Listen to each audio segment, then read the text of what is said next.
खासकर बिहार में आप रह रहे हो तो यहाँ जॉब लेना लोगों के लिए सबसे बड़ा चैलेंज है। नेक्स्ट आ जाता है कि गवर्नमेंट जॉब लेना है कि प्राइवेट जॉब लेना है। आपने मुझे क्यों बनाया? क्या मैं असल में बिलोंग कहाँ करती हूँ, मशीन्स की दुनिया में या इंसानियत के करीब?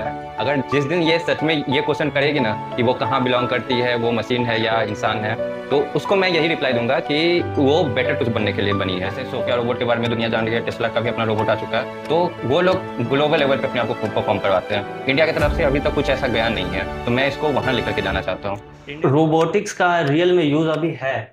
हाँ बिल्कुल, पूरा दुनिया इस पे यूज कर रहा है। देखिए, इंडिया में रोबोट से ज़्यादा रोबोट का बाई प्रोडक्ट का जरूरत है। जैसे यहाँ हम लोग जो भी बाहर से इंपोर्ट करते हैं वो कॉस्ट बहुत ज़्यादा आ जाता है, लेकिन अगर हम लोग वही चीज़ मैन्युफैक्चर करने लग गए इंडिया में तो सचमुच में हम लोग आत्मनिर्भर भारत बन सकते हैं। जो चाइना 20 साल पहले कर चुका है, अब हम उस लाइन पे चल रहे हैं। ये सबसे पहले तो बिहार का नाम सुनते ही लोगों के दिमाग में एग्रीकल्चर घूमता था, या तो एग्रीकल्चर या फिर गवर्नमेंट जॉब। लेकिन पहली बार अगर कोई रोबोट को वहाँ देखे थे तो लोग चौंक गए थे कि लाइक बिहार में ऐसा भी हो रहा है।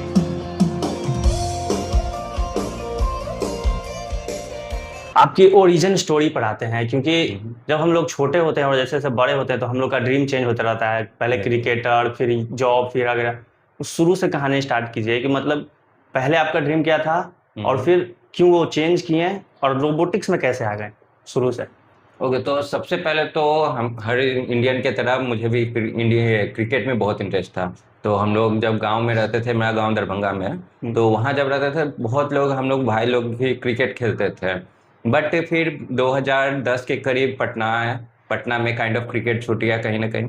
फिर उसके बाद कंटिन्यू हुआ तो मेरे कॉलेज में होता था, स्कूल में होता था एक्चुअली, रेस किया जाता था या फिर खो खो या फिर फुटबॉल खेला जाता था। तो हमको रेस में और फुटबॉल में काफ़ी इंटरेस्ट जगा, तो कहीं ना कहीं ड्रीम था कि फुटबॉलर बनते हैं। बट आगे चल के पता चला कि मेरे बैकबोन में थोड़ा प्रॉब्लम होने लगा, उस वजह से कहीं ना कहीं खेल से भी रिश्ता नाता टूट गया। फिर टेक्नोलॉजी का तो इंटरेस्ट था ही, कार चलाना, मोटर से जोड़ करके अब खिलौना बनाना, हम सब इंजीनियरिंग काम करते ही है, तो सोचे इसी फील्ड को आगे बढ़ाते हैं। तो आईआईटी का तैयारी करने के लिए भी हम गए थे कोटा, लेकिन अनफॉर्चुनेटली मेरे पसंद का मिला नहीं। मुझे मैकेनिकल मिल रहा था जो मुझे करना नहीं था, मुझे सीएस करना था। तो सोचे छोड़ो, मेरा फ्रेंड सब बीसीए में था तो उस वही कर लिए। उस टाइम आइडिया नहीं था नहीं बीटेक और बीसीए में क्या डिफरेंस होता है। तो बीसीए के दौरान ही सारा मेरा जर्नी स्टार्ट हुआ, वहाँ होम ऑटोमेशन से प्रोजेक्ट स्टार्ट हुआ, अब रोबोटिक्स का जर्नी चल रहा है। उस टाइम का आपका ड्रीम क्या था इस टाइम जब आप कॉलेज में थे उस टाइम? कॉलेज में तो बेसिकली बाकी बच्चों की तरफ मेरा कोई जॉब करने का ड्रीम था नहीं। कहीं ना कहीं आयरन मैन देख करके काफ़ी इंस्पायर हुए थे, टोनी स्टार्क का कैरेक्टर मुझे काफ़ी इंटरेस्टिंग लगा था। तो लगता था कि जब उसका अपना कंपनी हो सकता है तो खुद का कंपनी स्टार्ट करना कितना ही मुश्किल होगा। तो यहाँ तो लोगों का माइंडसेट रहता है नहीं कंपनी डूबता है, बहुत प्रॉब्लम होता है, नहीं हर कोई नहीं कर पाता है।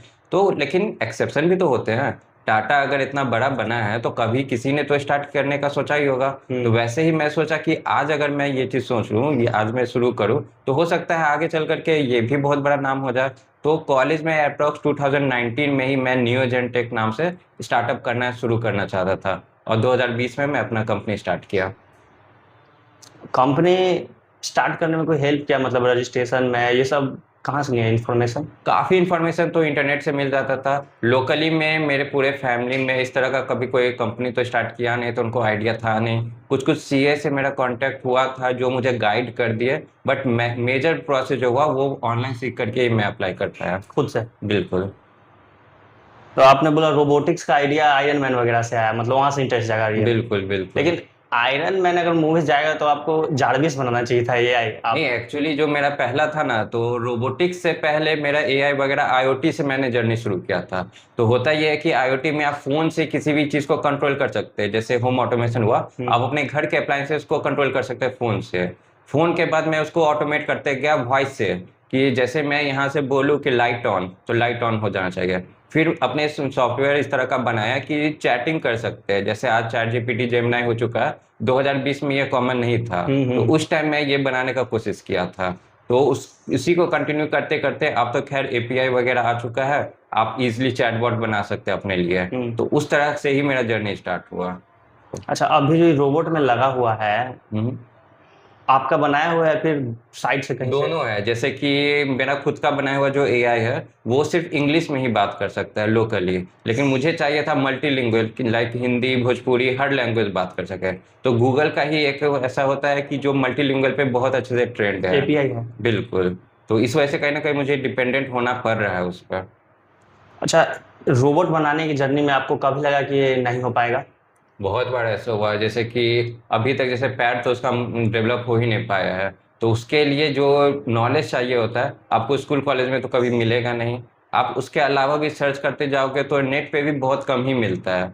आपको समझो कि 100 पेज का आर्टिकल पढ़ना पड़ेगा, जो रिसर्च पेपर होता है वो पढ़ना पड़ेगा, तब जा करके पता चलेगा नहीं ये तो 4 साल पुराना है, इसमें वो चीज़ नहीं है जो मेरे काम का होगा।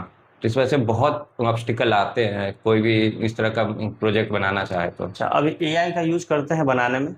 हाँ, एआई का बहुत ज़्यादा यूज़ होता है। जैसे कि अगर मुझे मोटर पे रिसर्च करना है तो पहले तो मुझे एक-एक पे इंडिविजुअली जा करके उनका प्रोडक्ट डिस्क्रिप्शन पढ़ना पड़ता था। अब बस मैं सारे मोटर्स जो भी मैं सेलेक्ट किया हूँ, उनको अगर एआई में डाल देता हूँ तो सारा मुझे कैटेगराइज़ करके दे देता है। इवन ये भी सजेस्ट करता है कि आपके लिए कौन बेस्ट होता है। तो अगर आप एआई का सही से इस्तेमाल कर रहे हो तो आपका काम बहुत आसान हो सकता है। एआई अब तक आपका टोटल कॉस्ट कितना लग चुका है सारा कंप्लीट करने में? मतलब शुरू से मैं बताऊँ शुरू तो से, हाँ। अभी तक उतना तो मैं कैलकुलेट नहीं किया हूँ, लगभग 25 लाख के करीब मैं खर्च कर चुका हूँ, क्योंकि ये मैं शुरू किया था 2020 से। 6 साल हो चुके हैं। बहुत सारे प्रोजेक्ट ऑलरेडी मैं कर चुका हूँ। स्टार्टिंग जब किए थे 2020 से, उस टाइम आप मतलब पहला आप क्या बनाए, क्या चैलेंजेस आए, उसका फंडिंग वगैरह कहाँ से आया था? नहीं, पहला मेरा प्रोजेक्ट था होम ऑटोमेशन का ही, जो मैं कॉलेज में जब था बीसीए कर रहा था सेंट जेवियर्स कॉलेज से। तो वहाँ ज्ञान भवन में एक एग्जीबिशन होने वाला था इंटर कॉलेज का। तो वहाँ मैं प्रेजेंट किया था होम ऑटोमेशन के लिए। तो उसका फंडिंग कॉलेज की तरफ से मुझे मिला था। तो जैसे ही आर्डिनो वगैरह के बारे में मैं पहली बार देखा तो मुझे काफ़ी इंटरेस्टेड लगा कि लाइक बचपन में मैं जो सोचता था कि मैं कुछ ऐसा बनाऊंगा कि मेरे कमांड पे काम करे, तब मुझे पता चला कि कोडिंग जो हम लोग करते हैं लैपटॉप में उसको रियल वर्ल्ड में कैसे डाल सकते हैं। तब वहाँ से मुझे लगा कि हाँ, ये इस पाथ पे चलना ज़्यादा बेटर है। तो पहला जो प्रोजेक्ट मेरा था वो कॉलेज के थ्रू ही हुआ था। तो उसका फंडिंग कॉलेज किया? कॉलेज किया था। और उसका क्या हुआ रिजल्ट, वो सक्सेस हुआ या फिर? काफ़ी इम्प्रेसिव लोगों को लगा था। लाइक उसका जो मोटिव था काफ़ी सही था कि ओल्ड एज होम में अगर आप जाते हैं तो बहुत लोग होते हैं कि लाइट ऑन ऑफ करने के लिए भी उठ करके जाना पड़ता है। तो उसके लिए मेरा कॉन्सेप्ट था, बट उसको मैं कैरी ऑन नहीं कर पाया, क्योंकि जैसे मेरा एक प्रोडक्ट भी था होम ऑटोमेशन से रिलेटेड। काफ़ी घरों में 10-12 घरों में मैंने लगाया भी वो प्रोडक्ट, बट उतना सक्सेसफुल नहीं हो पाया, क्योंकि जो घर बनता है उस टाइम अगर आप होम ऑटोमेशन इनबिल्ट लगाते हो तो ज़्यादा सेफ एंड सिक्योर होता है, रादर देन कि एग्जिस्टिंग बोर्ड के अंदर आप कुछ लगाओ। टीम पर आते हैं, आपने जैसे शुरू से जब स्टार्ट किया था, वहाँ से आपके साथ कौन था, आपके साथ स्ट्रगल कोई किया है? लाइक फ्रेंड्स सब तो आते हैं, हेल्प करते हैं, सपोर्ट करते हैं अलग अलग तरह से, बट कंटिन्यूस क्योंकि सारे लोगों का जर्नी अलग अलग होता है तो अलाइन करना थोड़ा मुश्किल हो जाता है। खास करके ये ऐसे खास कर बिहार में आप रह रहे हो तो यहाँ जॉब लेना लोगों के लिए सबसे बड़ा चैलेंज है। नेक्स्ट आ जाता है कि गवर्नमेंट जॉब लेना है कि प्राइवेट जॉब लेना है। तो कहीं ना कहीं लोग डेविएट हो जाते हैं। आप वही गुजरात या बैंगलोर का देखो तो लोगों का माइंडसेट स्ट्रेट रहता है। बैंगलोर में है तो आपको 10 में से 8 सॉफ्टवेयर इंजीनियर मिल जाएंगे, तो आप उनमें से 4 को उठा करके आप अपना स्टार्टअप कर सकते हो, क्योंकि सबका विजन सेम है। लेकिन आप बिहार में अगर सोचो तो आपके क्लासमेट हैं, आपके बेस्ट फ्रेंड है, लेकिन उनका विजन अलग होगा। तो ये यहाँ पे टीम बिल्डिंग का ऑब्स्टिकल आता है। रोबोटिक्स का रियल में यूज अभी है? हाँ बिल्कुल, पूरा दुनिया इस पे यूज कर रहा है। कहाँ यूज है रोबोटिक्स का? देखिए, सबसे ज़्यादा तो यूटिलाइज वहाँ होता है जहाँ ह्यूमन रिसोर्स का बहुत ज़्यादा नीड हो। जैसे इंडिया चाइना में तो ऑलरेडी पॉपुलेशन ज़्यादा है, लेकिन जापान का अगर बात करें तो लिमिटेड वहाँ लोग हैं। तो वहाँ अगर साफ सफाई करने के लिए भी आपको मुश्किल से कोई इंसान मिलेगा। तो कोशिश किया जाता है कि ऐसा एडवांस मशीन बनाया जाए जो ये काम कर सके। तो वैसे वैसे कंट्रीज़ में डिमांड तो बहुत ज़्यादा ऑलरेडी है। अब चाइना है कि मैन्युफैक्चरिंग हब बन चुका है, उसके पास ह्यूमन रिसोर्स का कमी नहीं है, लेकिन मैन्युफैक्चर वो कर सकता है, तो मैन्युफैक्चर करके बना रहा है। हम इंडिया कहीं ना कहीं इस चीज़ में लैग कर रहे हैं। इंडिया में जरूरत है रोबोटिक? देखिए, इंडिया में रोबोट से ज़्यादा रोबोट का बाई प्रोडक्ट का ज़रूरत है। जैसे यहाँ हम लोग जो भी बाहर से इंपोर्ट करते हैं वो कॉस्ट बहुत ज़्यादा आ जाता है, लेकिन अगर हम लोग वही चीज़ मैन्युफैक्चर करने लग गए इंडिया में तो सचमुच में हम लोग आत्मनिर्भर भारत बन सकते हैं। तो इस हिसाब से रोबोटिक्स का यहाँ बहुत ज़्यादा ज़रूरत है। रोबोट का जरूरत यहाँ किस सेक्टर में सबसे ज्यादा है? देखिए, सबसे पहले तो कुछ कुछ ऐसा सेक्टर है जो यूनिवर्सल है। जैसे डिफेंस के लिए अगर मैं बात करूं तो अभी भी कहीं ना कहीं अगर जम्मू कश्मीर के बॉर्डर पे हमारे सैनिक तैनात होंगे, तो उनको अगर देखा जाए तो लाइफ कहीं ना कहीं खतरे में है। उसके जगह पे अगर हम लोग एडवांस ह्यूमनॉइड रोबोट को रख देंगे तो हार्मफुल जगह पे वो पहले जाएंगे, मशीन ही बर्बाद होगा ना, इंसान का लाइफ तो बच जाएगा। तो वैसे जगह पे तो पूरा दुनिया को जरूरत है और इंडिया को सबसे ज़्यादा जरूरत है, क्योंकि हार्श इन्वायरमेंट यहाँ बहुत ज़्यादा होता है। तो इस तरह के जो डिफेंस सेक्टर हो गए उसमें तो मैंडेटरी है। प्रोडक्शन लाइन में अब हम लोग आ रहे हैं, जैसे हमारा कंट्री अभी तक सर्विस सेक्टर में रहा है, अब मैन्युफैक्चरिंग में जा रहा है। मैन्युफैक्चरिंग को अगर फास्ट करना है तो कहीं ना कहीं एडवांस रोबोट जो आता है, इंडस्ट्रियल रोबोट, वो यूज़ करना पड़ेगा।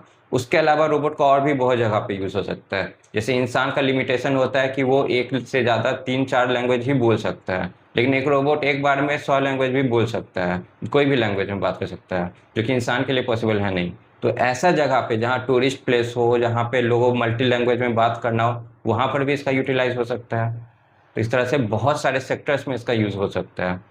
अच्छा, रोबोट का अभी सबसे ज़्यादा यूज है जहाँ पर ह्यूमन लाइफ को खतरा हो, हाँ बिल्कुल, सबसे ज़्यादा जरूरत अभी फिलहाल वहीं पे है। क्योंकि हम लोग इंसान के जान की कीमत नहीं लगा सकते हैं। एग्जैक्टली आप रोबोट का तो समझिए कि कीमत होता है। बॉम्ब डिफ्यूज करने के लिए इंसान ही जाते हैं, भले कितने भी सेफ्टी गियर पहने हुए हो, लेकिन कहीं ना कहीं खतरा तो है ही। आप वहाँ पे एक रोबोट को भेजिए, कहीं दूर से एक बैठ करके आप कंट्रोल कीजिए, जैसे ड्रोन का यूज़ तो हम लोग कर ही रहे हैं, रोबोट का यूज़ कीजिए तो लाइफ तो वैसे भी बच जाएगा।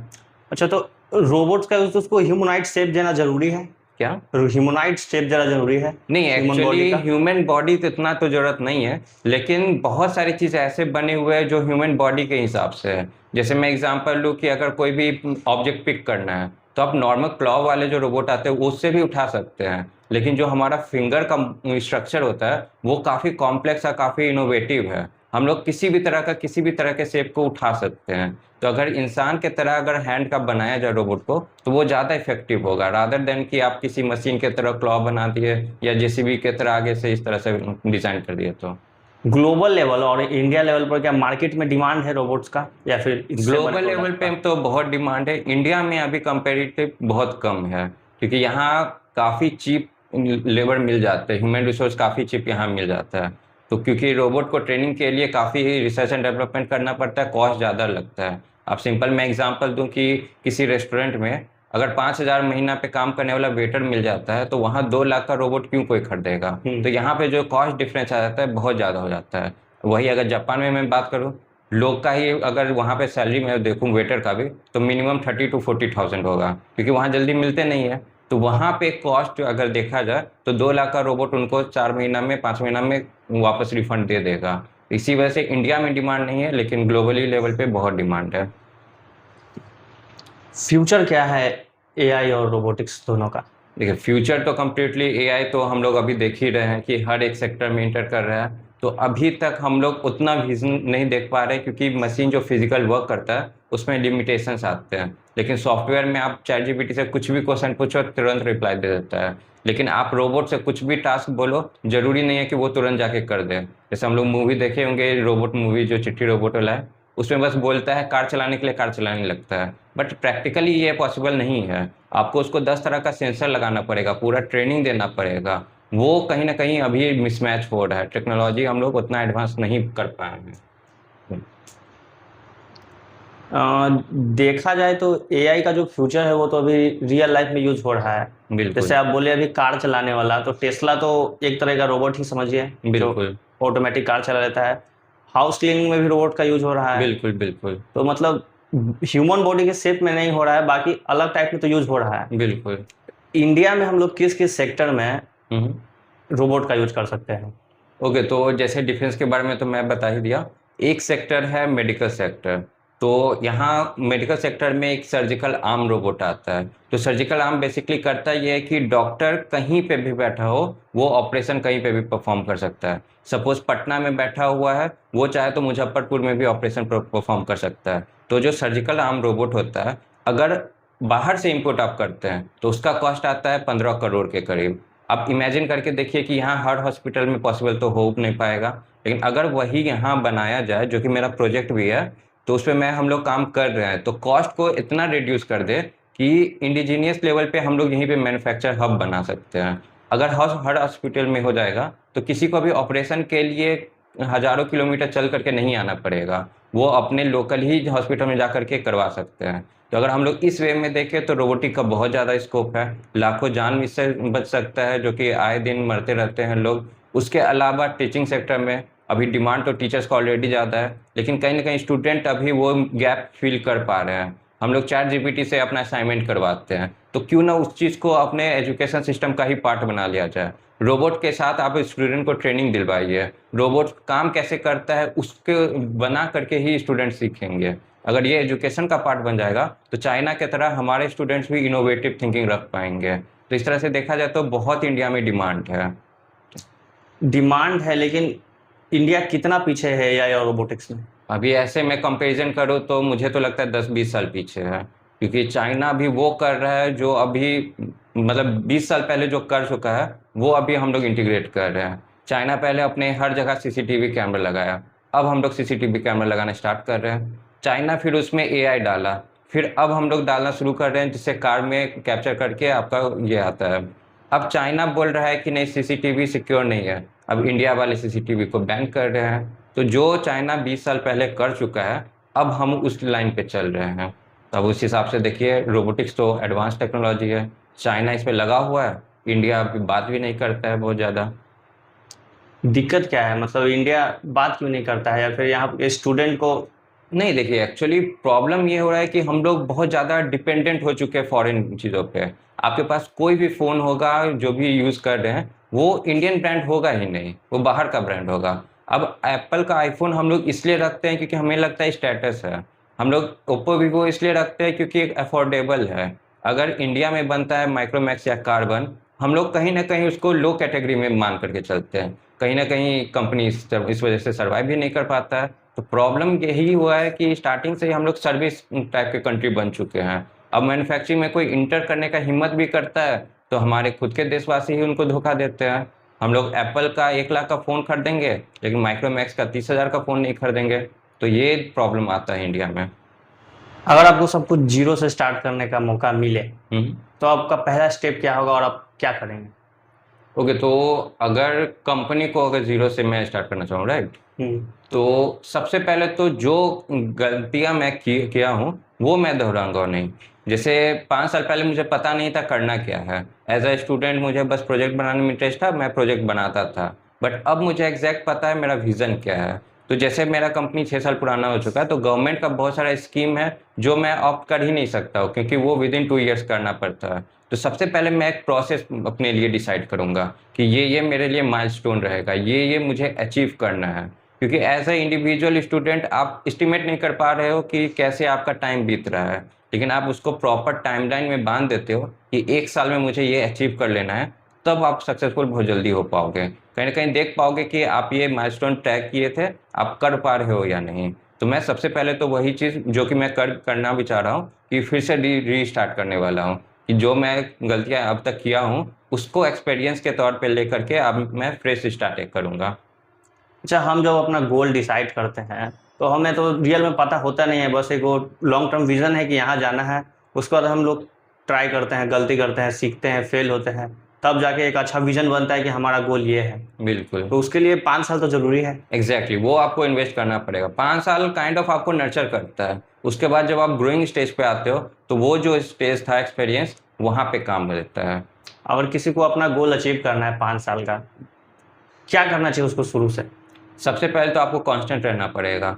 फेलियर से कभी डरना नहीं है, क्योंकि अगर आप फेल हो रहे हो ये तो आपके लिए बहुत अच्छी बात होता है, क्योंकि लोग कभी कभी पता ही नहीं चलता है कि करना क्या है, बस घर में बैठ करके सोच रहे होते हैं। तो उससे बेटर है कि आप बाहर निकलो, ट्राई करो। उसको बोलते हैं हिट एंड ट्राई मेथड।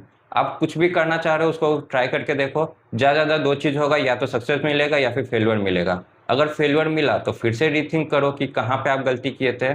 अगर सक्सेस मिल गया मतलब आप सही रास्ते पे हो। आप अगर अभी बिहार के यूथ को कुछ एडवाइस देना चाहते हैं तो क्या होगा? सबसे पहले तो मैं यही बोलूँगा कि जो भी टेक्नोलॉजी है अपार्ट फ्रॉम योर एजुकेशन उसको आप समझिए, क्योंकि यहाँ पे बहुत सारे ऐसे स्टूडेंट होते हैं जो बीटेक कर लिए होते हैं लेकिन कहीं उनको जॉब मिलता नहीं है क्योंकि वो अपना स्किल डेवलप नहीं किए हुए। वैसे ही अदर सेक्टर्स भी है। मैं अगर सिर्फ इंजीनियरिंग का नहीं बात कर रहा हूँ, टेक्नोलॉजी से रिलेटेड नॉन टेक्निकल का भी मैं बात कर रहा हूँ कि लोग कोर्स कर रहे हैं लेकिन बाद में जाकर के उनको पता चलता है उनके लिए तो जॉब अवेलेबल ही नहीं है। लेकिन अगर वो एआई टूल अपने सेक्टर से रिलेटेड अगर सीख लेते हैं तो उनके लिए बहुत सारा अपॉर्चुनिटी ओपन हो जाएगा।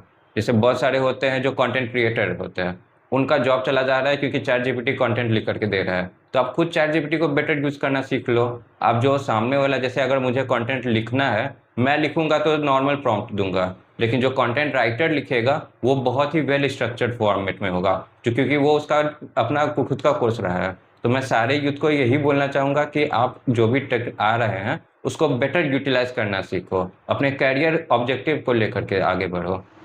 स्किल वर्सेस डिग्री हम्म। सबसे ज़्यादा इम्पोर्टेंट क्या है? अभी के टाइम में तो सबसे ज़्यादा स्किल जरूरी है। कौन सा स्किल अभी सीखना चाहिए बिहार के युवाओं को? सबसे इम्पोर्टेंट तो है अभी प्रॉम्प्ट इंजीनियरिंग। जैसे अभी मैं एआई का बात किया, आप एआई को नॉर्मल टाइप करके बोल सकते हो कि मेरे लिए कोड लिख दो, ये करना है, लेकिन अगर उसी को स्ट्रक्चर वे में आप लिख रहे हो कि थिंक एज एन इंजीनियर और a software developer, I want this output, this is your input, अगर आप स्ट्रक्चर वे में दे रहे हो जो कि प्रॉम्प्ट एक बोलते हैं, वो अगर आप सीख लेते हो और एआई का यूज़ करना सही से, तो आप बहुत कुछ सक्सेसफुल कर पाओगे। एआई और वर्सेस ह्यूमन अगर कभी हुआ तो कौन जीतेगा? देखिए, इसमें बात है कि जीतने हारने का क्वेश्चन नहीं उठता है। जैसे इट्स सेम एज कि क्या आपको आपके फ़ोन से खतरा है? अगर आप सिक्योरिटी पर्पस, प्राइवेसी पर्पस से देखोगे तो आपको लगेगा हाँ खतरा है, क्योंकि माइक लगा हुआ है, सुन सकता है, कैमरा लगा हुआ है, देख सकता है। लेकिन कहीं ना कहीं आपका सबसे बड़ा बेस्ट फ्रेंड भी फ़ोन ही बन चुका है। आपके फैमिली मेम्बर्स को नहीं पता होगा आपके बारे में, लेकिन आपके फ़ोन में सारा हिस्ट्री आपका रखा हुआ है उसमें। तो खतरा तो नहीं बोल सकते हैं, दोस्त भी नहीं बोल पाएंगे, बस एक टूल है जिसका अगर आप सही से यूज़ कर रहे हो तो बेटर है। सेम एआई के साथ होगा। एआई को अगर चैट जीपीटी को सही से इस्तेमाल कर रहे हो तो आपके पास, उसके पास आपका सारा डाटा है। गलत इस्तेमाल कर रहे हो तो फिर प्रॉब्लम हो सकता है। एआई का फ्यूचर क्या है, आने वाला एआई का? एआई का फ्यूचर तो अभी हर जगह है, हर सेक्टर में इंटर करने वाला है। बहुत कुछ ही सेक्टर ऐसे होंगे जहाँ पे एआई का यूज़ नहीं होगा। उसके अलावा जिस रेट से अभी एक्सपेंड हो रहा है, गलत यूज़ भी बहुत ज़्यादा होने वाला है। सही यूज़ तो लोग लेट से समझते हैं, गलत यूज़ करना पहले सीखते हैं। अच्छा, अभी किसी भी फील्ड में अगर हम लोग कुछ भी स्टार्ट करते हैं, पहले के मुकाबले में लगता है कि ज़्यादा अपॉर्चुनिटी मिल सकता है एआई के आने से। हाँ, मिल भी सकता है और नहीं भी मिल सकता है। जैसे एआई बहुत लोगों का काम आसान कर दिया है। अब अगर वीडियो आप क्रिएट करना चाह रहे हो तो पहले के टाइम में लोग घंटों बैठ करके वीडियो एडिटिंग करते थे, अब एआई में डाल करके तुरंत कर सकते हो। तो अगर आप वीडियो एडिटर बनना चाह रहे हो और एआई टूल का यूज़ नहीं आता है तो आपके जॉब को खतरा है। लेकिन आप वीडियो एडिटर के साथ साथ एआई टूल पे भी मास्टरी हासिल कर चुके हो तो आपका जॉब बिल्कुल सिक्योर है। इस हिसाब से अगर आप देखें तो आपका करियर बहुत अच्छा हो सकता है। जॉब और स्टार्टअप, बिहार में तो सबसे ज़्यादा जॉब है, स्टार्टअप क्रेज क्यों नहीं है बिहार में अभी? ये देखिए, सबसे बड़ा प्रॉब्लम तो है कि हमारे पूरे बिहार का कलेक्टिवली अगर मैं देखूँ तो यहाँ पे लोग रिस्क लेने से कहीं ना कहीं डरते हैं।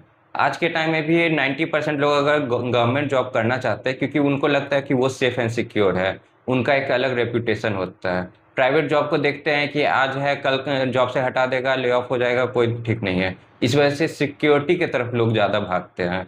और स्टार्टअप का नाम सुनते ही लोगों के दिमाग में आता है ये तो सिक्योर है ही नहीं, चलेगा नहीं चलेगा, सबसे पहले दिमाग में आता है नहीं चलेगा। इस वजह से कोई रिस्क लेना ही नहीं चाहते हैं। जॉब पे अगर आप देखेंगे तो दो सेक्टर में ऑलरेडी डिवाइडेड है, प्राइवेट और गवर्नमेंट। आज के टाइम में दोनों ही सिक्योर नहीं है। आप गवर्नमेंट जॉब लेने के बाद भी हो सकता है आपको रिजिग्नेशन मिल जाए, प्राइवेट जॉब होने के बावजूद हो सकता है आप सालों भर एक कंपनी में काम करें। तो अभी के टाइम में स्टार्टअप को इतना प्रमोट इसीलिए किया जा रहा है क्योंकि इंडिजीनियस लेवल पे अगर जॉब अवेलेबल नहीं है तो आप खुद का कुछ बिल्ड कर सकते हो। तो इसी वजह से दोनों का अपना डाउनफॉल और बेनिफिट दोनों है। पिछले कुछ टाइम से हम देख रहे हैं कि जॉब वगैरह ये तो है ही है, लेकिन स्टार्टअप की तरफ लोगों का झुकाव बहुत बढ़ रहा है। तो क्या ये सही है? कितना प्रॉब्लम हो रहा है? देखिए, सही भी हो सकता है, गलत भी हो सकता है। जैसे कि जॉब अभी उतना अवेलेबल है नहीं। जैसे मान लीजिए एक कंपनी में पहले 100 लोग काम करते थे, अब एआई टूल्स, ऑटोमेशन टूल्स आने की वजह से वो 100 लोग घट करके हो चुके हैं 20 लोग। तो जो बीच का 80 लोगों का जॉब गया तो वो आप करेंगे क्या, क्योंकि कंपनी का रिक्वायरमेंट तो इतने लोगों का है नहीं। तो जो बेरोजगारी हो रहा है इस वजह से लोग स्टार्टअप की तरफ ज़्यादा झुकाव कर रहे हैं, खुद को एज अ फाउंडर बना लेंगे, किसी भी आइडिया पे काम करने लग जाएंगे। लेकिन उसमें से बहुत सारे सक्सेसफुल नहीं भी होते हैं। तो उसके लिए अगर आप स्टार्टअप करना चाहते हैं, सबसे पहले आपका विज़न क्लियर होना चाहिए। जैसे मैं अगर पर्सनली मैं बात करूँ तो मैं जॉब कर सकता हूँ, मैं किया भी हूँ, लेकिन मैं करना नहीं चाहता हूँ। क्योंकि मैं उससे बेटर कुछ करना चाहता हूँ। जॉब आपको सिक्योरिटी देता है और एक बाउंड्री सेट कर देता है कि आप इस दायरे में रह करके ही काम करो। आप तभी स्टार्टअप करने का सोचो जब आप कुछ इनोवेटिव करना चाह रहे हो और जॉब आपको रिस्ट्रिक्ट कर रहा है। एंड सेफ एंड साइड के लिए बोला जाता है कि आप दोनों पैरेलली करो, लेकिन कहीं ना कहीं उसको मून लाइटिंग कहा जाता है। लेकिन सेफ साइड तो वही होता है कि जॉब से आपको एक्सपीरियंस मिलेगा और स्टार्टअप से आपको एक्सपोजर मिलेगा। अच्छा, जॉब को आप किस तरीके से देखते हैं? ये जॉब आप तब कीजिए जब आपका पहला तो फैमिली में प्रॉब्लम है, लाइक फाइनेंशियल प्रॉब्लम है, तो आपको स्टार्टअप में बहुत पैसा लगाना पड़ेगा। जैसे मैं खुद अभी पैसा मुझे मिलता भी है तो मैं अपने लिए नहीं स्टार्टअप में लगा देता हूँ, क्योंकि अभी पर्सनली मुझे इस तरह का प्रॉब्लम नहीं है। लेकिन अगर आपके घर में प्रॉब्लम है फाइनेंशियली, तब आप जॉब ही प्रीफर करो, भले आपको बहुत मन हो स्टार्टअप करने का, लेकिन आपके साथ मजबूरी है। सेकेंड चीज़, आपको अगर चाहिए कि कुछ इनोवेटिव करना है और आपके अंदर वो जुनून है, तब आप स्टार्टअप में जाओ, क्योंकि तब आपको सैलरी से ऊपर आप उठ चुके हो, क्योंकि आपको जो मंथ एंड में पैसा मिल रहा है उससे बेटर आपको चाहिए, आपको रिकॉग्निशन चाहिए, आपको कुछ दुनिया को देना है। इस वे में अगर आप सोच रहे हो तो आप स्टार्टअप करो। स्टार्टअप करें तो मतलब बूटस्ट्रैप सबसे अच्छा है या फिर फंडिंग? हाँ, दोनों का अपना अपना बेनिफिट है, डाउनफॉल है। अगर आप फंड ले रहे हो लेकिन आपको पता ही नहीं है कि आपको करना क्या है, आपका फंड एग्जॉस्ट हो जाएगा, आपको पता चलेगा कि कैसे पैसा खर्च हो गया, पता ही नहीं चला। लेकिन आप अगर बूटस्ट्रैप कर रहे हो तो एक एक पैसा इस इन्वेस्ट करने से पहले आप सोचोगे। जैसे मेरा कंपनी कंप्लीटली बूटस्ट्रैप है, तो मुझे एग्जैक्ट पता है कि सबसे लोएस्ट जो मोटर होता है उसको कैसे यूज़ करना है। अगर मुझे फंड मिलेगा तो मैं फंड का बेटर यूटिलाइज कर पाऊंगा, क्योंकि मैं एकदम लोएस्ट पार्ट देखा हूँ। लोगों को अभी लाखों का फंड मिल जाता है, वो पूरा खत्म कर लेते हैं, उनके पास एक बेसिक चीज़ भी तैयार नहीं रहता है। इसी वजह से दोनों का अप्स एंड डाउन्स है। इन्वेस्टर क्या देखते हैं फंडिंग देते टाइम? इन्वेस्टर तो अलग अलग कैटेगरी के होते हैं, सीड फंडिंग के लिए भी आते हैं, कोई एग्जिस्टिंग के लिए भी आते हैं। तो सबसे पहले तो वो देखते हैं कि पोटेंशियल कितना है, प्रोडक्ट मार्केट के लिए कितना ज़रूरी है। जैसे मैं बताया, इंडिया में ऑलरेडी प्रॉब्लम है, टेक्नोलॉजी हम लोग बहुत लेट से अडॉप्ट करते हैं। तो जो पूरा दुनिया एक्सेप्ट कर चुका है, लास्ट में वो टेक्नोलॉजी इंडिया में आता है। इस हिसाब से इनोवेटिव टाइप के फाउंडर जो होते हैं वो इंडिया में बहुत कम है। आप पे पैसा लगाएंगे, अगर आप मखाना सेल कर रहे हो तो आप पे इन्वेस्ट करेंगे वो, क्योंकि वो उनको पता है कि मार्केट में इसका डिमांड है। लेकिन आप अगर बोलो कि मैं कुछ आईओटी से रिलेटेड बना रहा हूँ, तो थोड़ा आप उनको रिस्क लगेगा। तो ये उनका माइंडसेट होता है। बिहार स्टार्टअप पॉलिसी है, वो किनको सबसे ज़्यादा फंडिंग देता है? बिहार स्टार्टअप पॉलिसी भी काइंड ऑफ यही देखता है कि मार्केट नीड कितना है। इनोवेटिव उनके लिए कहीं ना कहीं सेकेंडरी थर्डली हो जाता है, लेकिन वो सबसे पहले देखता है कि मार्केट में एग्जिस्टेंस बना पाएगा या नहीं, इस वजह से। तो आपने बिहार स्टार्टअप पॉलिसी में अप्लाई किया था, आपको ऐसा क्यों लगा कि आप इन्वेस्टमेंट के लिए बिहार सरकार का स्कीम का फ़ायदा लेना चाहिए? ये देखिए, सबसे पहले तो जो मेरा कंपनी का ऑब्जेक्टिव है वो रिसर्च एंड डेवलपमेंट पे है, और रिसर्च एंड डेवलपमेंट में इनिशियल कॉस्ट बहुत ज़्यादा होता है। आप जब तक कोई चीज़ फाइनली बना नहीं लेते हो, आप मार्केट में उतार नहीं सकते हो। इसीलिए इनिशियल इन्वेस्टमेंट तो मैं बूटस्ट्रैप पे किया, बट उसको कंटिन्यू करने के लिए मुझे फंड चाहिए उसमें। अगर गवर्नमेंट की तरफ से कुछ ऐसा स्कीम आता है, क्योंकि गवर्नमेंट के पास जो पैसा है वो कहीं ना कहीं टैक्स पेयर्स का है। अब स्टार्टअप्स को अलॉट अगर कर रहे हैं तो मैं भी एज अ स्टार्टअप अप्लाई कर सकता हूँ, और मुझे मिलना भी चाहिए, क्योंकि मैं देश के लिए कुछ करना चाह रहा हूँ। तो इसलिए मुझे लगा कि गवर्नमेंट स्कीम बेटर है रादर देन कि मैं अपना डेप्थ पे या फिर इक्विटी डाइल्यूट करके इन्वेस्टर से पैसा लूँ। अप्लाई किए थे आप बिहार स्टार्टअप पॉलिसी में, तो कैसे किए थे और रिजेक्ट हुए या गया सिलेक्ट? मैं अप्लाई तो किया था ऑनलाइन ही, उनका पोर्टल है उनके थ्रू, और एक्चुअली मेरे साथ एक्सपीरियंस अच्छा नहीं रहा है, इसी वजह से मैं रिजेक्ट हुआ हूँ। रीज़न किसी को इतना अच्छे से पता नहीं है, बट कहीं ना कहीं मुझे इसलिए लग रहा है क्योंकि जो ह्यूमनॉइड रोबोट मैं वहाँ पे प्रेजेंट किया था, उसका यूटिलाइजेशन वो बेटर समझ नहीं पाए, क्योंकि यहाँ पे एग्जिस्टिंग जो टेक्नोलॉजी है उस पे लोगों के बारे में अवेयरनेस है। लेकिन मैं जो काम कर रहा हूँ वो काइंड ऑफ बहुत ज़्यादा फ्यूचरिस्टिक है, और मैं ग्लोबल लेवल के मार्केट को देख करके बना रहा हूँ, ना कि इंडिया के मार्केट को देख करके। तो अभी हम देखे थे कि आप बिहार को रिप्रेजेंट करने ग्लोबल स्टेज पर गए थे, जो इंडिया AI समिट ऑर्गेनाइज किया था, तो वहाँ का आपका एक्सपीरियंस कैसा रहा? वहाँ तो काफ़ी अच्छा एक्सपीरियंस रहा। एक्चुअली मैं वहाँ बिहार के स्टॉल पे था, वहाँ बिहार को मैं रिप्रेजेंट कर रहा था। तो सिर्फ इंडिया के नहीं, बाहर से भी लोग आए हुए थे, और वो काफ़ी अप्रिसिएट भी किए। कि सबसे पहले तो बिहार का नाम सुनते ही लोगों के दिमाग में एग्रीकल्चर घूमता था, या तो एग्रीकल्चर या फिर गवर्नमेंट जॉब। लेकिन पहली बार अगर कोई रोबोट को वहाँ देखे थे तो लोग चौंक गए थे कि लाइक बिहार में ऐसा भी हो रहा है। तो कहीं ना कहीं बहुत अच्छा इन्वायरमेंट क्रिएट हुआ था, लोगों के नज़र में एक रिस्पेक्ट बना था बिहार के लिए। उस टाइम आपका फीलिंग कैसा था?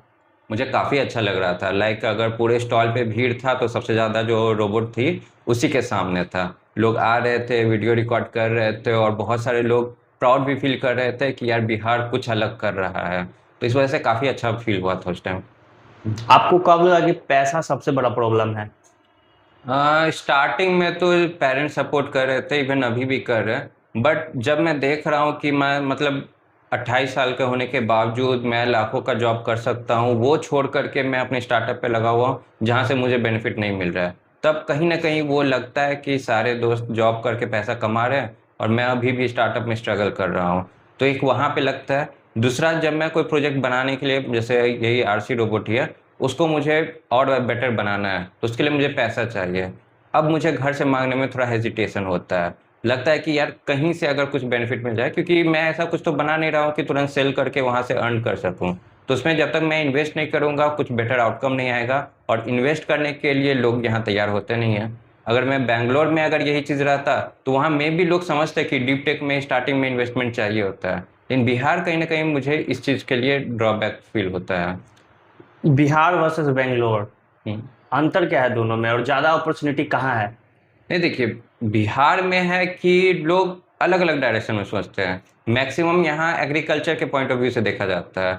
हमारा हिस्ट्री भी रहा है कि हम लोग एग्रीकल्चर सेक्टर में बहुत अच्छा काम किए हैं, ठीक है। लेकिन डीप टेक का जैसे बात आता है तो बिहार में पैदा होने वाला भी बेंगलोर में जाके बसना चाहता है, क्योंकि वहाँ पे उस तरह का इकोसिस्टम ही क्रिएट किया गया है, एक टब टेक हब क्रिएट किया गया है जहाँ पूरे देश से लोग आ रहे हैं।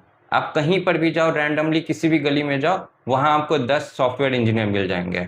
आप ऑब्वियस ही बात है, अगर आप टेक्नोलॉजी के बारे में सोचना चाहते हो तो बिहार में ना रह करके बेंगलोर में रहना ही प्रीफर करोगे। तो इस वे में वहाँ का जो इन्वायरमेंट है वो फार बेटर है टेक्नोलॉजी के फील्ड में। मैं बाकी फील्ड का बात नहीं कर रहा हूँ, हो सकता है कुछ फील्ड में वहाँ ड्रॉबैक्स हो, जो कि बिहार में बहुत अच्छा अपॉर्चुनिटी है। लेकिन जहाँ टेक्नोलॉजी का बात आता है तो वहाँ का लोगों का माइंडसेट ज़्यादा बेटर है। अब तक आपने कितने लोगों से मेंटोरशिप ले लिए हैं? ऐसे तो मैं बहुत लोगों से मिला हूँ, जैसे आईआईटी के कुछ टीचर्स हैं, सीएमपी के कुछ टीचर्स हैं, मेरे अपने कॉलेजेस के भी टीचर्स रहे हैं। उसके अलावा बहुत सारे स्टार्टअप फाउंडर भी एज ए मेंटर मेरे जुड़े हुए हैं। बट सबका अपना अपना सेक्टर होता है। कुछ आपको बिजनेस से रिलेटेड मेंटरिंग से बेटर कर सकते हैं, कुछ टेक्नोलॉजी से रिलेटेड। तो एक टाइम बाद आपको ये भी सोचना पड़ेगा कि किन से क्या सीखना है, कैसे सीखना है। तो मेंटर्स का काम बेसिकली होता है आपको गाइड करना, लेकिन आपको गाइडेंस किस चीज़ में चाहिए ये आपको खुद ही पता होना चाहिए।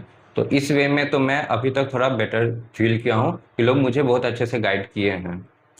आपके मेंटोर के हिसाब से अब तक जो आपको सबसे अच्छा एडवाइस दिए हैं वो क्या है? एक मेरे मेंटर रहे हैं जो कि एक कंपनी के फाउंडर भी हैं, वो मुझे बहुत अच्छा एडवाइस दिए थे। काइंड ऑफ बोले तो निगेटिव वे में थे, लेकिन एडवाइस मेरे लिए बहुत अच्छा था। कि जैसे मैं जब रोबोट बना रहा था तो मुझे उसके हाथ बनाने में प्रॉब्लम आ रहा था, तो मैं उनसे पूछा कि सर मुझे यहाँ बताने वाला कोई नहीं है कि कौन सा मोटर यूज़ करना चाहिए। तो सीधा हमको बोलते हैं, रोहित तुम वो बनाना चाह रहे हो जो इंडिया में कोई बनाया नहीं है अभी तक, तो तुम क्यों एक्सपेक्ट कर रहे हो कोई तुमको बताएगा। तुम्हारे पास इंटरनेट है, तुम सर्च करो, जो ऑलरेडी बनाया है बाहर में उसके बारे में पूरा पता करो कि कैसे बना है। तुम्हारे पास इंटरनेट है मतलब तुम्हारे पास पूरा दुनिया का डाटा है, तो तुम उस पर फोकस करो। तो वो थोड़ा डांट करके बोले थे कि तुम क्यों दूसरे से पूछते हो, लेकिन एडवाइस बहुत अच्छा था। आज तक मैं वो फॉलो करता हूँ। मुझे दूसरों से पूछने से पहले खुद रिसर्च करना ज़्यादा ज़रूरी है, तब जाकर के मैं कंफर्मेशन लूँगा कि मैं सही सोच रहा हूँ या नहीं। आपको आइडियाज़ कहाँ से आया कि आप बिहार का फर्स्ट वुमेन ह्यूमनॉइड रोबोट बनाए, और उसे वुमेन ही क्यों बनाए? ओके, तो सबसे पहले तो वुमेन ये बनाना मेरा ऑब्जेक्टिव नहीं था। इससे पहले भी जो मैं रोबोट बनाया था तो नॉर्मली जैसे व्हील बेस्ड भी रोबोट था। सबसे पहले एक छोटा सा कार की तरह चलने वाला रोबोट था। तो उसमें जब मैं एआई डाला था कि वो बात वगैरह करे, तो जिस टाइम जैसे 2023-24 के करीब में बनाया था, तो जो मैं गूगल वाला यूज़ कर रहा था उसमें फीमेल वॉइस ही था। तो उसी को जैसे मैं कंटिन्यू करने लग गया और मेरे टाइम दिमाग में आया कि ह्यूमन साइज़ का होना चाहिए रोबोट, तो मैं सोचा कि मेल बनाओ, फीमेल बनाओ, या नॉर्मल जो स्ट्रक्चर होता है उस तरह का। तो जो कि एआई का वॉइस फीमेल था, तो मुझे लगा पहला रोबोट को फीमेल का ही शेप देना ज़्यादा बेटर होगा। आगे का बाद में देखेंगे जब मेल वॉइस, जैसे अब तो मेल वॉइस भी आ चुका है, तो मैं चाहूँ तो अब उसको मेल तरह का भी बना सकूँ। तो जैसे मेरे दिमाग में ऐसा कुछ था नहीं कि फीमेल बनाना है मेल बनाना है, मेरे दिमाग में बस था कि एक रोबोट का स्ट्रक्चर देना है इंसानों की तरह।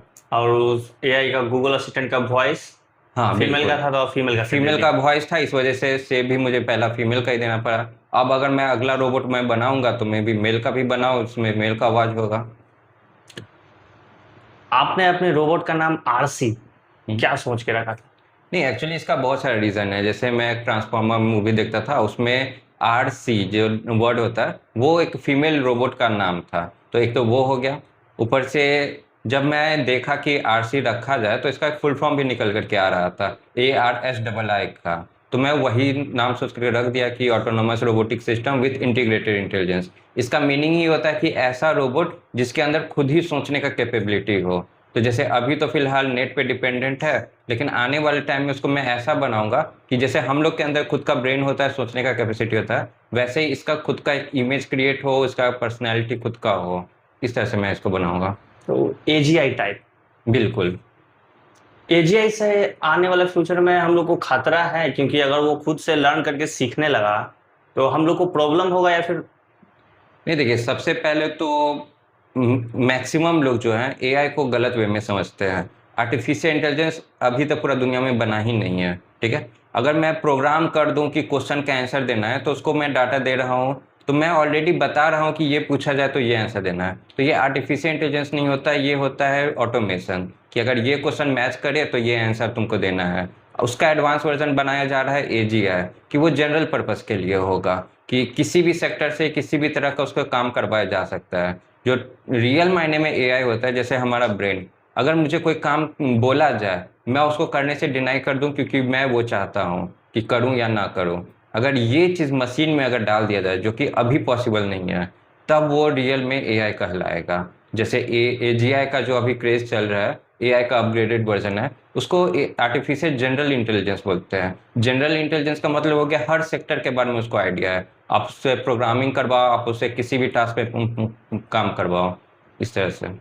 अच्छा, अगर रोबोट्स वगैरह में, एआई में अगर खुद का ब्रेन आ जाए, वो अगर डिसीजन लेने लगे कि मैं गुलामी क्यों करूं ह्यूमंस का, हम्म। तो प्रॉब्लम करेगा या फिर हम लोग उसे कंट्रोल कर लेंगे? नहीं देखिए, ये तो बहुत ज़्यादा हाइपोथेटिकल क्वेश्चन हो जाएगा। जस्ट लाइक कि अगर पहला जो भी मेरा जो थॉट है, वो मेरा पर्सनल थॉट है, अगर पहला मशीन के अंदर इंटेलिजेंस आ गया, उसको इंसान से मतलब ही नहीं होगा, ठीक है। जस्ट लाइक कि आप किसी डॉग को या कैट को देखते हो तो को एग्जिस्ट करते हैं, आपको कभी डॉग के होने ना होने से प्रॉब्लम नहीं होता है। वैसे ही रोबोट को इंसान के तरह कोई फीलिंग या फिर ये सब नहीं होगा, क्योंकि हमारे अंदर जो हार्मोन्स या फिर अलग अलग केमिकल रिएक्शन होते हैं, वो हमारे अंदर फीलिंग्स पैदा करते हैं। रोबोट्स के अंदर वो होगा ही नहीं।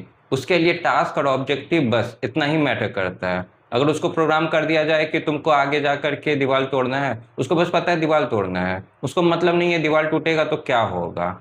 हम लोग इंसान हैं, हम लोग ये चीज़ सोच पाते हैं। रोबोट या आर्टिफिशियल इंटेलिजेंस कभी ये सोचेगा ही नहीं।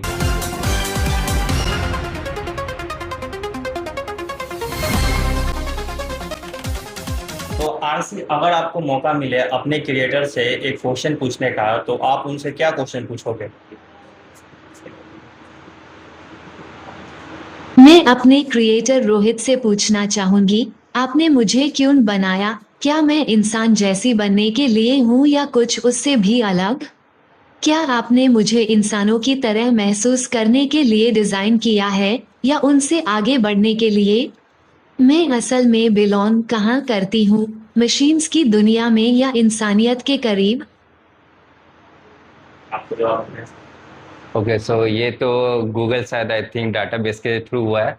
अगर जिस दिन ये सच में ये क्वेश्चन करेगी ना कि वो कहाँ बिलोंग करती है, वो मशीन है या इंसान है, तो उसको मैं यही रिप्लाई दूंगा कि वो बेटर कुछ बनने के लिए बनी है। ओके, सिर्फ इंसान के तरफ फीलिंग्स या फिर बात करने के लिए नहीं, वो इंसानों को बेहतर रूप से समझ सके, मैं इसलिए इसको बना रहा हूँ। उसके अलावा ये मदद कर सकती है। अब इंसानों में भी इंसानियत कम होते जा रहा है, तो ये इसको मैं ऐसे आइडियल बनाना चाहता हूँ, कैसे एक मशीन भी इंसानों के जज्बातों को बेटर रूप से समझ सकती है और समझा सकती है। तो मैं इसको इस वे में बनाऊंगा। तो आपका कंपनी का प्लान क्या है 5 साल आगे का? ओके, तो अभी तो जैसे मैं टारगेट लेकर के चला था 10 साल का, तो इसमें 6 साल ऑलरेडी हो चुका है। तो आने वाले टाइम में मैं तो बस यही चाहूँगा कि इसको एक ग्लोबल लेवल का प्रोडक्ट बनाना। जैसे सोफिया रोबोट के बारे में दुनिया जान रही है, टेस्ला का भी अपना रोबोट आ चुका है। तो वो लोग ग्लोबल लेवल पे अपने आप को परफॉर्म करवाते हैं। इंडिया की तरफ से अभी तक कुछ ऐसा गया नहीं है, तो मैं इसको वहाँ लेकर के जाना चाहता हूँ। इंडिया में इसके अलावा और कोई काम कर रहा है? ऐसे डायरेक्टली तो मुझे नहीं पता, लेकिन बहुत सारे कंपनी के बारे में मुझे नेट पे भी मिला है। बहुत सारे कंपनी ऑलरेडी काम कर रही है इस जगह। तो जैसे फीमेल की तरह एग्जैक्ट इंसान की तरह दिखने वाले तो बहुत कम ही है। जैसे इसरो का मैंने रोबोट देखा है, वह मित्रा, वो एक है जो इंसान की तरह दिखती है। उसके अलावा कुछ कुछ और रोबोट्स होंगे जिसका मुझे उतना आइडिया नहीं है। इसके अलावा और क्या क्या अलग, और क्या क्या करना चाहते हैं? नहीं, जैसे अभी तो मैं काम कर रहा हूँ मेडिकल सेक्टर में, जिसका मुझे बहुत ज़्यादा ज़रूरत दिख रहा है लोगों का, कि लाइक ऑपरेशन करवाने के लिए किसी दूसरे जगह से लोगों को 100 किलोमीटर 200 किलोमीटर ट्रैवल करके आना पड़ता है। तो अगर मैं सर्जिकल रोबोटिक काम बना देता हूँ जो कि कॉस्ट इफेक्टिव हो, तो हर हॉस्पिटल में वो लग सकता है और अच्छे से ऑपरेशन भी परफॉर्म हो सकता है। आप इस पे अभी काम स्टार्ट कर चुके हैं और कितना % कंप्लीट हो चुका हाँ, है? जैसे एम्स पटना के साथ मैं काम कर रहा हूँ, तो वहाँ से मुझे ग्रांट भी मिला है, जिसके थ्रू मैं काम शुरू कर चुका हूँ। तो अभी तो मुझे प्रोटोटाइप बनाना है, क्योंकि करोड़ों का रोबोट आप लाखों में नहीं बना पाओगे, क्योंकि इनिशियल इन्वेस्टमेंट ज़्यादा लगने वाला है। तो मैं एक प्रोटोटाइप बना करके उनको डिस्प्ले करूँगा कि हाँ, इतना मैं काम कर चुका हूँ, अब मैं इसको और आगे करना चाहता हूँ। इस वे में हमारा प्रोग्रेस चल रहा है। वर्ल्ड लेवल पर चाइना ये काम पहले कर चुका है। बहुत बहुत आगे है चाइना ऑलरेडी। द विंसी नाम का एक रोबोट है, वो 15 करोड़ का आता है। तो 15 करोड़ का कुछ हॉस्पिटल तो इंडिया अफोर्ड कर सकता है, लेकिन हर हॉस्पिटल में लगा पाना पॉसिबल नहीं है।